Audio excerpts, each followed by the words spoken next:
Update po tayo sa nalalapit na May 12, 2025 elections mga kabombo. Ito pong kauna-unahang automated local absentee voting para sa national and local elections 2025. Nagsimula na ngayon pong araw. May update dyan si Bombo Isa Cotoner. Nagsimula na ngayong araw ang local absentee voting sa iba't ibang bahagi ng bansa para sa mga magsisilbi sa araw mismo ng halalan katulad ng miyembro ng media, pamahalaan, uniform personnel at COMELEC personnel. Sinabi ni Commission on Elections Chairman George Erwin Garcia na ang local absentee voting ngayong halalan ay kauna-unahang naging automated kumpara noong mga nakaraang eleksyon. Ibig sabihin ang pagboto sa mga national candidates ay shading na lamang at ang mga balota ng mga bumoto ay isi-seal muna.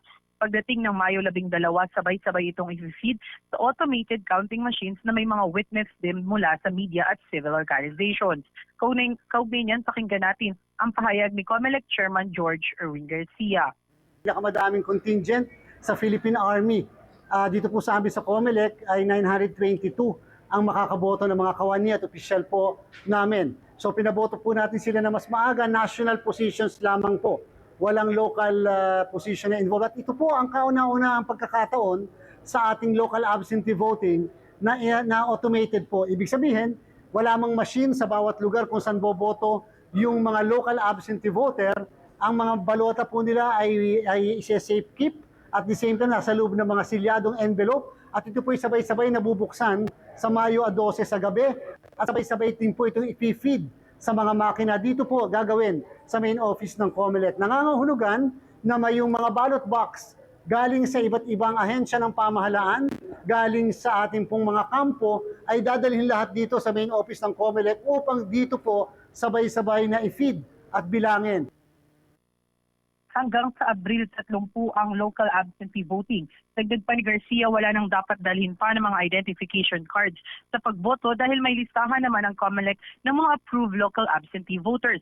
At patuloy naman ang kanyang paalala na bawal kuhanan ng litrato ang mga balota. Kaugnay niyan, pakinggan natin ang naging sagot ni COMELEC Chairman George Erwin Garcia sa naging pagtatanong ng Bombo Radio Philippines. Paalala na lang sa mga magdalaw. Ang local absentee voting po natin ay mula ngayong araw 28 hanggang 30 nitong buwan ng Abril. 3 araw po yung pagboto po nila.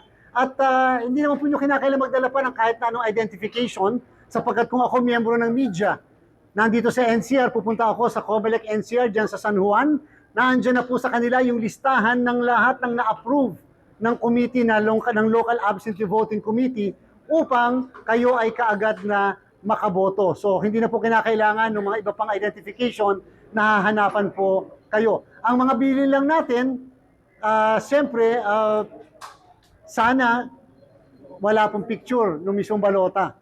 At sana wala rin pong picture ng mismong yung mismong number, ng mga serial number ng ating pong mga balota. Kasi nga po gusto natin i-maintain yung secrecy of the ballots. Nasa mahigit 57,000 ang local absentee voters ngayong halalan na pinakamaraming grupo na nag-apply at naaprubahan ay ang Philippine Army at naaasahan ang pagboto ng nasa mahigit 29,000 na mga kasunduluhan. Mula sa COMELEC Office Intramuros, Manila, Bombo Isa Cotoner para sa The Vote 2025 coverage ng Bombo Radio Philippines, the number 1 and most trusted radio network in the country. Basta Radio, Bombo!